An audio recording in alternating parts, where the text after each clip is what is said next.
인천에 사는 69세 김필영 씨는 혼자 비좁은 방바닥에 누워 TV 채널을 돌리고 있습니다. 하지만 평소 즐겨보던 드라마나 예능 프로그램도 요새는 눈에 잘 들어오지 않았습니다. 김 씨는 냉기로 가득한 방에서 이불로 몸을 둘둘 감은 채 잠을 청하려 눈을 감았습니다. 그 상태로 몇 시간이 지나 눈을 뜬 김 씨는 얼굴 한쪽에 감각이 없어졌음을 느꼈습니다. 뭔가 이상하다 싶어 거울을 쳐다본 김 씨는 입이 돌아간 자신의 모습을 확인할 수 있었습니다. 바로 병원을 찾은 김 씨는 안면 신경마비 진단을 받았습니다.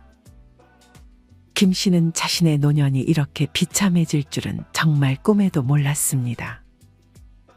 김 씨는 성인이 되기 전부터 일을 시작해 쉬지 않고 일을 했습니다.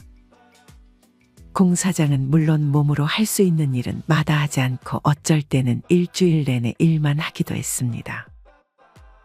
그렇게 열심히 일해 모은 종잣돈을 가지고 김 씨는 40대부터 식당을 차렸습니다.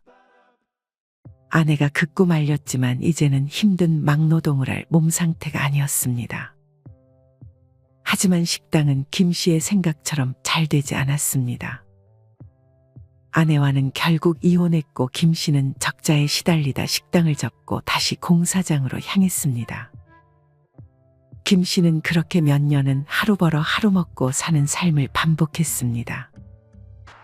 김 씨는 작은 반지하 원룸에서 그렇게 20년이 넘는 세월을 흘려보냈습니다. 나이 앞자리가 하나씩 바뀔수록 몸도 예전과 같지 않았습니다. 그렇게 시간이 흐른 현재 한 번도 겪어보지 못한 안면마비, 입이 돌아간 자신을 거울로 보고 있자니 헛웃음만 나왔습니다. 마치 이제부터 노년의 고통이 시작될 것이라는 신호탄인 듯 했습니다. 김 씨는 그래도 아직 2달이 멀쩡했지만 이젠 그 어떤 인력 사무소에서도 70 가까운 김 씨에게 일을 주려고 하지 않았습니다. 그나마 원룸 집주인의 도움으로 노동일을 하며 월세도 내고 밥도 굶지 않을 수 있었는데 올해부터는 이제 벌이가 하나도 없었습니다. 매달 김 씨에게 들어오는 수입은 기초연금 34만 원이 전부였습니다. 김 씨의 사정을 아는 원룸 주인은 김 씨에게 한동안 월세를 받지 않고 있지만 이 친절이 언제까지 갈지 김 씨는 알 수 없었습니다. 김 씨는 구청을 찾아 일자리를 신청하고 구청이 추천해준 대학병원 청소직을 지원했지만 아직까지도 연락이 없었습니다. 김 씨는 그동안 외면했던 통장 잔고를 확인했습니다. 김 씨의 눈에는 7자리 숫자가 보였고 맨 앞자리는 1이었습니다. 김 씨는 100만 원 남짓한 돈이 남아있었고 이걸로 길어야 3개월 정도 버틸 수 있겠구나 생각했습니다. 김 씨는 한숨을 내쉬고 밖으로 나왔습니다. 김 씨는 어디 돈 나올 구멍이 없나, 땅에 500원 떨어진 거 없나 기대하며 이제는 걸을 때 항상 바닥을 쳐다보며 걸었습니다. 김 씨는 다름날 토요일 아침부터 그렇게 돌아다니다 어느 한 노인에게서 근처 교회로 가면 현금 5천 원을 받을 수 있다는 말을 들었습니다. 노인은 자기를 따라오라며 김 씨를 리드했고 김 씨는 반신반의하면서도 생전 가본 적 한 번 없는 교회로 향했습니다. 시간은 오전 9시 30분쯤이었고 그 교회 앞에는 무려 50m가 넘는 줄이 늘어서 있었습니다. 이 정도면 우리도 받을 수 있겠네. 노인은 김 씨를 안심시켰습니다. 이 교회에서는 매주 토요일마다 예배에 참석한 65세 이상 노인 500명에게 선착순으로 현금 5천 원을 주고 있는 것 같았습니다. 이 소문이 퍼지자 근처의 김 씨와 비슷한 처지의 사람들은 토요일만 되면 이른 새벽부터 나와 줄을 섰습니다. 김 씨는 오른쪽 옆자리 노인에게 말을 걸었습니다. 들어보니 이 80대 노인은 오전 7시에 나와 경기 군포역에서 무료 지하철을 타고 수차례 환승을 거쳐 8시 30분에 교회에 도착했고 여기 모인 사람들 중에는 충남 아산과 경기 포천에서 오는 사람도 있다고 했습니다. 평소엔 김치에 밥만 먹는데 이거 받은 날에는 따끈한 국밥이나 국수 한 그릇 먹을 수 있어서 좋아. 김 씨는 그 말을 듣고 왠지 씁쓸했습니다. 김 씨는 이번엔 왼쪽 옆자리 할머니에게도 말을 걸었습니다. 80세 정도 된 이 할머니는 인천 지하철 1호선 작전역에서 내려 교회까지 1.4km나 걸어왔다고 했는데 아직도 숨이 찼는지 숨을 헐떡이고 있었습니다. 이 할머니는 이렇게 모은 돈으로 맛있는 거 사 먹지 않고 꼬박꼬박 모아놓고 있다고 했습니다. 자식한테 손을 벌리지 않으려는 할머니의 의지가 느껴졌습니다. 김 씨는 이후 매주 토요일마다 교회로 향했습니다. 하루는 늦잠을 자 뒤늦게 교회를 갔는데 이미 정원이 차 있어 김 씨는 다시 집으로 돌아가야 했습니다. 저기 부천에 있는 교회로 가보시오. 거기 가면 짜장면이라도 먹을 수 있을 거요. 빈손으로 돌아가려는 김 씨를 안쓰럽게 바라보던 어느 한 노인이 김 씨에게 부천에서 토요일 점심이면 짜장면을 공짜로 주는 교회가 있으니 그곳에 가보라고 했습니다. 어차피 할 일도 없었던 김 씨는 다시 지하철을 타고 부천으로 향했습니다. 다행히 김 씨가 들어갈 자리가 있었습니다.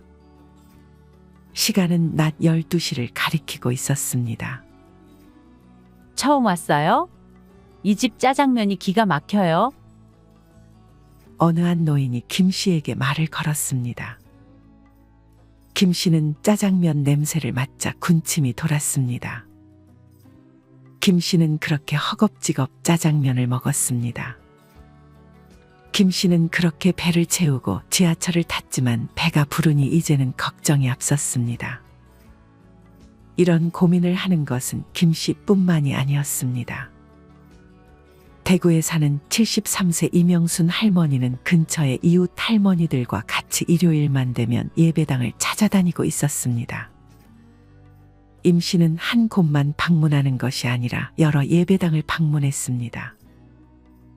여러 예배당에 방문하려 이른 시간부터 임 씨는 외출 준비를 해 밖으로 나섰습니다. 일요일은 임 씨에게 가장 바쁜 날이었습니다. 이날도 예배당 6곳을 돌아다녀야 했기에 임 씨 할머니를 포함한 할머니들은 부지런히 움직였습니다. 예배당을 찾는 이유는 교회에서 노인들이 오면 차비로 주는 1,000원을 받기 위해서였습니다. 1,000원씩 주는 교회를 6곳을 찾으면 임 씨 할머니는 이날 6,000원을 벌 수 있었습니다. 임 씨 할머니는 컨디션이 좋은 날이면 6곳을 모두 돌아 6,000원을 벌지만 몸이 좀 안 좋으면 4,000원, 5,000원 정도만 벌고 만족해야 했습니다. 임 씨 할머니는 옛날엔 2,000원을 줬다며 지금은 사람이 많아져 1,000원씩만 주는 것이 불만이기도 했습니다. 그래도 이렇게 돈을 받을 수 있다는 것에 이내 감사했습니다.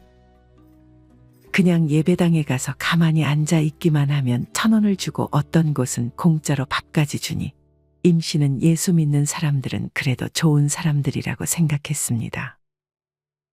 임 씨 할머니는 어느 교회에 가면 얼마를 준다는 정보를 하나도 빼놓지 않고 들으려 노력했습니다. 하지만 언제 또 교회에서 주는 돈을 줄여버릴지 아니면 아예 이제는 안 주게 될지 임 씨 할머니는 노심초사할 수밖에 없었습니다. 여러분은 이 일이 그저 남의 일처럼 느껴지시나요? 우리나라의 노인 빈곤율은 39%로 76세 이상은 2명 중 1명꼴로 빈곤에 처해 있다고 합니다.